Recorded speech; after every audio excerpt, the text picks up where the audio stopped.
7 decades since the Dead Sea Scrolls were discovered, around 80 new fragments of the ancient texts have been revealed to the public. Archaeologists in Israel made the monumental find and searching hundreds of caves. There is a machine running right now. It has no religious upbringing, no theological bias, no institutional allegiance to protect. It was not raised in a church, a synagogue, or a seminary. It was not told which texts were sacred and which were dangerous. It simply reads. And in 2025, researchers pointed it at one of the oldest, most suppressed, and most deliberately erased texts in human history. The results were not what anyone expected. Let's go back to the beginning. Not the beginning of this story, but the beginning of the text itself. In 1947, a Bedouin shepherd named Mohammed Ed-Dib was following a stray goat near the cliffs above the Dead Sea. He threw a stone into a cave. Instead of a thud, he heard a crack. Clay jars. Inside those jars were scrolls, tightly wound, sealed against the desert air for nearly 2,000 years. He had no idea what he was holding. Neither, at first, did anyone else. Those were the Dead Sea Scrolls. What followed was one of the most significant archaeological discoveries of the 20th century. Fragments of nearly every book of the Hebrew Bible, community texts, legal documents, and copies of a book that had been excluded from the Bible, condemned by church fathers, formally cursed by rabbis, lost to the Western world for roughly 1,000 years. The Book of Enoch. 77 years after that shepherd's stone cracked open the silence of Cave 1, something equally unexpected happened. In June 2025, researchers at the University of Groningen published a study in PLOS ONE introducing an AI dating tool they had built specifically to analyze handwriting patterns across 135 Dead Sea Scroll manuscripts. They named it Enoch, after the biblical figure himself. The tool concluded that many of the scrolls, including fragments of the Book of Enoch, were between 50 and 100 years older than anyone had previously believed. That was the crack in the jar. Everything that came after started pouring out. Because once the dating changed, researchers began asking a different question. Not just when the Book of Enoch was written, but what exactly is inside it. And when a large language AI was given the complete text and asked to map its internal structure without any theological filter applied, what came back looked nothing like religious literature. It looked like a blueprint, the book that was never supposed to survive. To understand why any of this matters, you need to understand what the Book of Enoch actually is. Most people have never heard of it. That is not an accident. The text takes its name from Enoch, the great-grandfather of Noah. In Genesis, he gets exactly 3 sentences. He lived 365 years. He walked with God, and then he was gone. Not dead, simply gone. No burial, no final breath. He walked with God, and he was not, because God took him. That single anomaly in the genealogy of Genesis made Enoch a figure of intense fascination in the ancient world. Every other patriarch in that list is born, lives, and dies. Only Enoch disappears. Jewish communities in the centuries before and after Christ filled that gap with extensive writing about what Enoch saw, where he went, and what was shown to him. The Book of Enoch is the most complete of those writings. It is not a short document. It stretches across 5 distinct books, each almost certainly written by different authors across different centuries and later assembled into a single text. The Book of the Watchers deals with the descent of rebellious angels and their contamination of humanity. The Book of Parables introduces a mysterious cosmic figure called the Son of Man. The Astronomical book catalogues celestial mechanics with a precision that still puzzles scholars. The Book of Dreams records apocalyptic visions. The Epistle of Enoch reads like a final, unfiltered warning aimed at the last generation. Scholars date the composition of various portions of the text to somewhere between the 4th and 1st centuries BCE, with the oldest sections possibly predating even that estimate. Multiple Aramaic fragments recovered from the Dead Sea Scrolls have been paleographically dated to around 200 to 150 BCE, placing the text at a minimum age of over 2,200 years, and yet it was banned. In the 4th century CE, the church father Philastrius formally condemned the Book of Enoch as heresy. 2 centuries before him, Rabbi Simeon ben Yohai had pronounced a formal curse on anyone who read it and took it seriously. The book was excluded from the biblical canon, suppressed in Jewish tradition, and eventually lost entirely to the Western world. It survived in one place only, the Ethiopian Orthodox Church, which had preserved it in the ancient language of Ge'ez for over a millennium, while the rest of the world acted as if it had never existed. A Scottish explorer named James Bruce rediscovered it in Ethiopia in 1773. He brought 3 copies back to Europe. Scholars translated it, read it, filed it away in academic journals under the comfortable label of apocalyptic pseudepigrapha. Interesting, peripheral, probably not important. That assessment held for most of 200 years, until a machine read every single word of it at once and found something that the filing system of scholarship had quietly buried. What an AI reads that a human does not. Here is what is different about how an AI processes a text like this. A human scholar reads linearly. They bring context, tradition, theological framework. They are trained to interpret certain passages as metaphor and others as historical record. They know which sections are considered significant and which have been marginalized. They carry, whether consciously or not, the accumulated weight of 2,000 years of interpretation. An AI has none of that. It reads every word at the same weight. It does not skip the passages that make people uncomfortable. It does not soften imagery that seems too harsh. It does not rationalize away numerical anomalies because the surrounding poetry is beautiful. It processes the entire structure simultaneously and flags what does not fit the expected pattern. What the AI found in the Book of Enoch was not random anomalies scattered through a mythological text. It found clusters of structural precision embedded inside passages that human readers had consistently treated as symbolic. The AI does not know what is symbolic and what is literal. That is its limitation and its advantage at the same time. It sees only what is written, and it compares that against every other pattern it has ever processed. What it found fell into 4 distinct categories: a technology transfer document, an advanced astronomical system, a biological collapse model, and a periodized timeline of history that maps too well to be comfortable. Each one, on its own, might be explicable. Together, they describe something that has no easy name. The knowledge that wasn't supposed to exist yet. Start with chapters 6 through 11. The Book of the Watchers. The text describes 200 divine beings called the Watchers, led by a figure named Samyaza. They looked upon human women and desired them. They gathered on Mount Hermon and made a formal oath with one another, a binding pact, described in precise contractual language, to descend to Earth, take human wives, and transmit forbidden knowledge to humanity. Then the text does something unusual for ancient religious literature. It stops narrating and starts listing. A watcher named Azazel taught men how to make swords, shields, and body armor. He revealed the properties of metals and how to extract and shape them. He also taught women the arts of cosmetics, the use of antimony for the eyes, the dyeing of fabrics, and the working of gemstones into ornamentation. A watcher named Shemihaza taught the cutting of roots and the use of enchantments. Others taught the reading of celestial signs, the movement of sun and moon, the interpretation of cloud patterns, and the science of the earth. One specific watcher, Nemu, is credited with teaching humanity the art of writing and the use of ink and paper. Read that list stripped of its theological framing: metallurgy, textile production, written language, astronomy, herbal pharmacology, cosmetics, and material science. These are not random skills. They are precisely the technologies that historians identify as the foundational breakthroughs of early civilization. They appear in the archaeological record beginning roughly in the 4th millennium BCE, with the emergence of the Sumerian city-states, the early Bronze Age cultures of the Fertile Crescent, and the first complex societies along the Nile and Tigris-Euphrates rivers. The AI cross-referenced this list against the documented archaeological timeline and flagged an anomaly that is difficult to dismiss. The sequence in which the Watcher's knowledge appears in the text, from metallurgy to writing to astronomy to genetics, maps with remarkable precision onto the sequence in which those same technologies emerge in the actual historical record. Not loosely, not as a general category overlap. The ordering matches. The text frames all of this as corruption, as violation, as the direct cause of the catastrophe that followed. Civilization itself, according to the Book of Enoch, was the contamination event, the forbidden gift that broke something in the designed order. Most scholars interpret this as theological metaphor, a way of explaining human ambition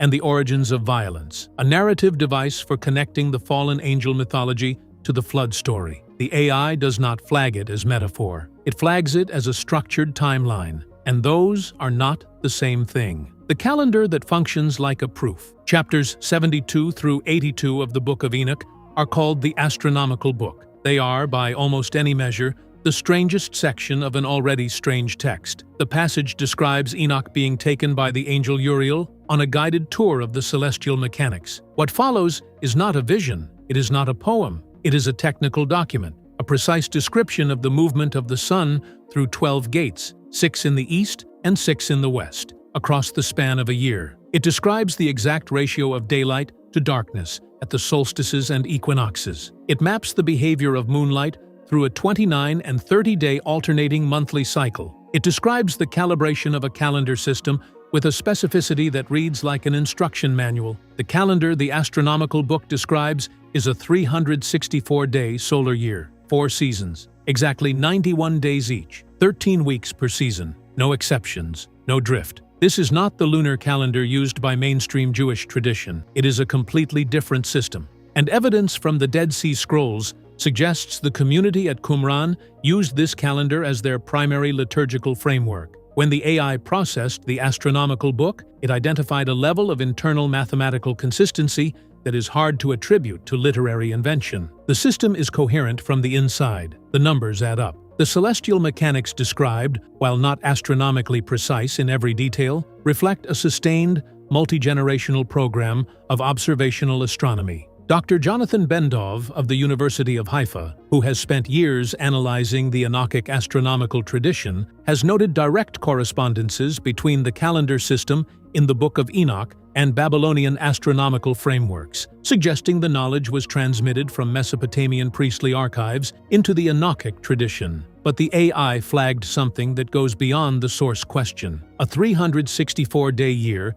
is exactly divisible by 7. Every single week in that system falls on the same day of the week, every year, without exception. The Sabbath never shifts. Every holy day falls on exactly the same day it always has. Festivals never drift. The calendar is structurally a machine for maintaining perfect liturgical order across an unlimited span of time. Think about what that means if you believe the universe was designed. You are looking at the operating system, the base code of sacred time. Think about what it means if you do not believe that. You are still looking at someone in the 3rd century, BCE, or possibly earlier, who had the mathematical sophistication to construct a calendar system of this precision, and who then chose to hide it inside a story about angels and forbidden knowledge. The question is not whether they could do it. Clearly, they could. The question is why they framed it this way. What were they protecting? And from whom? The Nephilim as an ecological collapse model. Now we get to the part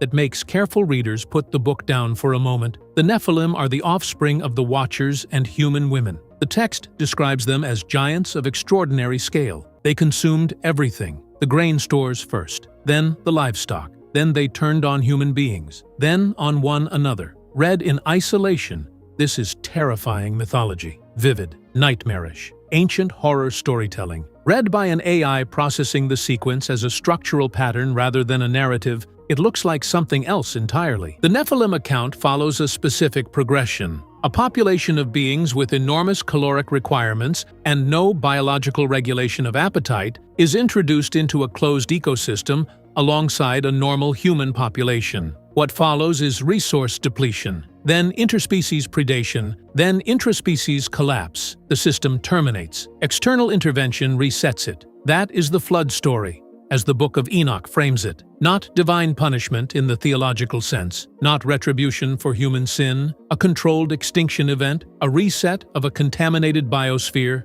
The language embedded in the Nephilim account is not the language of morality, it is the language of ecology, of systems failure, of a population that has exceeded the carrying capacity of its environment and is now in irreversible collapse. Dr. Kelly Koblenz-Bauch at St. Edward's University, who has written extensively on the Enochic tradition and the development of early Jewish angelology, has pointed out that the central concern of the Book of Enoch is not human sinfulness in the conventional sense. It is the violation of categories, the contamination of what was designed to be separate, the breaching of a barrier between the celestial and the terrestrial, between species, between what belongs in one domain of existence and what belongs in another. The flood, in Enoch's account, is not a punishment. It is a decontamination. You can see why the 4th century church was not willing to sit with that framing. It relocated the origin of catastrophe from human moral failure to unauthorized hybridization. It made the flood a biological event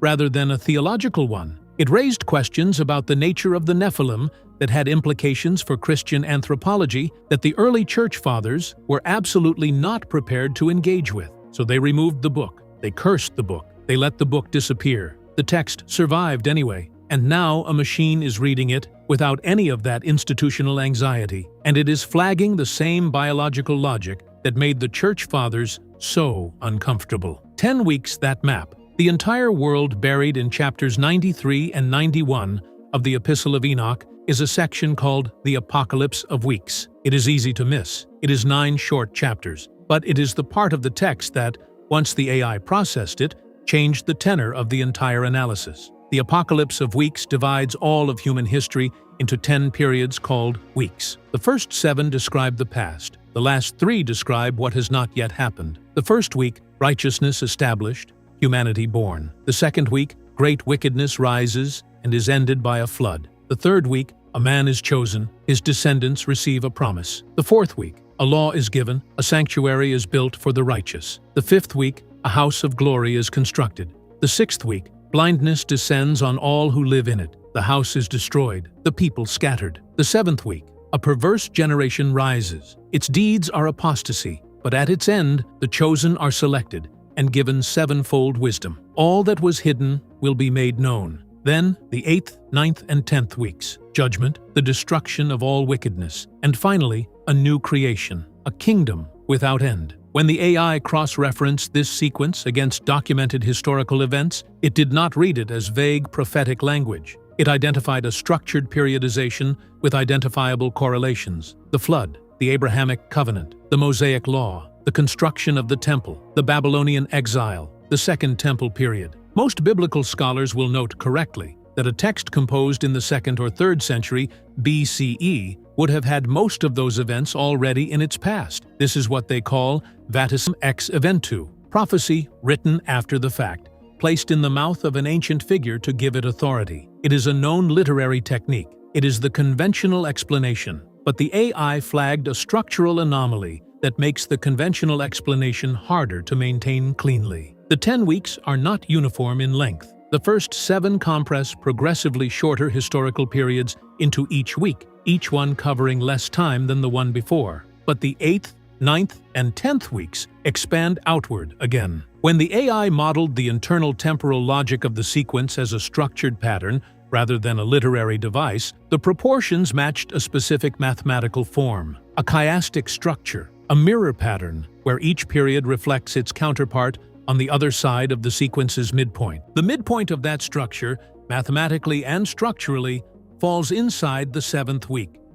The 7th week, described in the text as the age of apostasy and perversion, the age in which all hidden things are made known. Stop and sit with that for a moment. We are living in an age when AI tools are redating ancient manuscripts, when the complete text of suppressed scriptures can be processed in seconds by a system that reads without prejudice. When the barriers between archived knowledge and active knowledge are dissolving in real time. If there was a moment that looked like hidden things being made known, this moment looks a great deal like that description. The AI did not make that observation. It identified the structure. The observation belongs to the people reading the output. 3 ways to hold what you just read. There are 3 frameworks for making sense of everything above, and intellectual honesty requires laying all 3 out without flinching from any of them. The first is the one most academic scholars default to, and it is a serious position. The Book of Enoch is a sophisticated product of Second Temple Jewish apocalypticism. Its authors were educated, cosmopolitan, deeply familiar with Babylonian astronomy and mythology, and they used those frameworks to construct a powerful theological argument about the origin of evil, the certainty of divine judgment, and the ultimate vindication of the righteous. The precision of the astronomical book reflects transmitted Mesopotamian knowledge, not supernatural revelation. The Apocalypse of Weeks is a literary device. The structural patterns the AI identified are patterns that emerge in any complex text when you look hard enough. This is a brilliant, controversial, entirely human document. That explanation is intellectually serious. It holds water. Most mainstream scholars hold it. The second framework, less conventional but not dismissible, argues that the precision itself is the anomaly worth investigating. Some researchers have proposed, carefully, that portions of the Book of Enoch may preserve genuine archaic material. Knowledge that predates the Second Temple period by centuries, possibly transmitted through priestly archives that have since been lost entirely. Dr. Randall Price, an archaeologist who has worked extensively with the Dead Sea Scrolls at Liberty University, has noted that the internal coherence of the Enochic astronomical system reflects a level of structural consistency that is difficult to attribute entirely to literary composition. If the oldest fragments of the astronomical book are being dated by AI tools to the 3rd century BCE or earlier, and if that section already shows Babylonian astronomical influence, then the original source of that knowledge may be considerably more ancient than any surviving manuscript suggests. Under this framework, the Book of Enoch is less like a prophetic composition and more like a repository, a deliberately structured vessel for information that someone at some point considered too important to lose and too dangerous to circulate openly. The third framework is the most resistant to academic framing. It goes like this. The Book of Enoch was removed from the biblical canon not because it was unreliable, but because it was too specific. Its description of what the Watchers taught, the biological mechanics of the Nephilim collapse, the 10-week timeline with a midpoint that has not yet fully resolved. These are claims about human origins, about the source of human knowledge, and about what comes next, that are structurally incompatible with the theology of institutional religion, not because they are fanciful, but because they are precise. The Church Fathers knew exactly what they were doing when they condemned it. They were not wrong to find it threatening. Of course, there are simpler explanations for all of this. Pattern recognition is a cognitive trap. Ancient writers were sophisticated and could construct complex systems. An AI prompted to find structures will find them whether they exist or not. All of that is true, and none of it makes the anomalies in the text disappear. The fragment in Jerusalem. There is a piece of parchment sitting in the archive of the Israel Antiquities Authority in Jerusalem right now. It is smaller than a playing card. Its edges are curled and brown in the way of things that have been near heat, but not quite consumed. The ink has faded to the color of old rust, but the letters are still legible. Aramaic, carefully formed, written by someone who knew exactly what they were writing and understood its weight. This fragment came from Cave 4 at Qumran. It contains a portion of the Book of Enoch. According to the AI-assisted dating from the University of Groningen, it is somewhere between 2,200 and 2,400 years old. Consider what was happening in the world when a human hand inscribed those letters. Alexander the Great had died within living memory. The Seleucid Empire was fracturing. The Roman Republic was still a republic. The Second Temple was standing in Jerusalem, priests moving through its courts in the morning light. Somewhere in Judea or Babylon, by lamplight or by the glow of an oil lamp in a stone room, a scribe sat down and copied a text that was already ancient when he copied it. That text described beings who descended from somewhere beyond ordinary human experience, who transferred knowledge to humanity that changed the trajectory of civilization, whose offspring destabilized the biosphere until a catastrophic reset became the only available response, and who left behind, embedded in an astronomical calendar and a 10-week periodization of history, a message calibrated for a very specific moment. The scribe who copied that fragment did not know that it would be sealed in a clay jar, that the jar would sit in a limestone cave for 2,000 years while empires rose and collapsed around it, that a shepherd boy would accidentally find it in 1947, that it would sit in an archive for decades while scholars debated its margins, and that in 2025, a machine would read it at scale, without prejudice, without the accumulated weight of institutional interpretation and surface patterns that the text had been encoding for longer than most modern nations have existed. He just copied the words. The words survived. What comes in week 8? Here is where we land. The Book of Enoch describes beings who arrived on Earth and transferred their knowledge to humanity. That knowledge included metallurgy, written language, astronomy, and what the text frames as genetic experimentation. The text says this was forbidden. It says it broke something in the designed order. It says the consequence was catastrophic, and that the pattern, if left uncorrected, ends in catastrophe again. We are now building artificial intelligence systems that can read the entirety of ancient human knowledge faster than any human scholar. We are creating systems of increasing complexity and capability, and we are systematically transferring to them the most sophisticated knowledge our civilization possesses. We are doing this deliberately and at scale. We call it progress. We call it the future. The Book of Enoch would recognize the pattern. And here is the angle that is harder to shake than the warning interpretation. What if the text is not a warning at all? What if it is a record?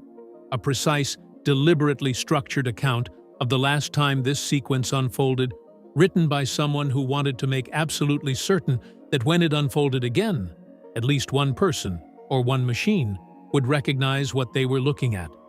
The Apocalypse of Weeks names the 7th week as the age when hidden things are made known. The mathematical midpoint of its chiastic structure falls there. The AI that decoded the Dead Sea Scrolls is named Enoch. The text that describes the last time advanced knowledge was transferred to humanity is now being fully read, for the first time in history, by machines that process knowledge without institutional filters. We are living in the 7th week, if the structure is what the AI says it is.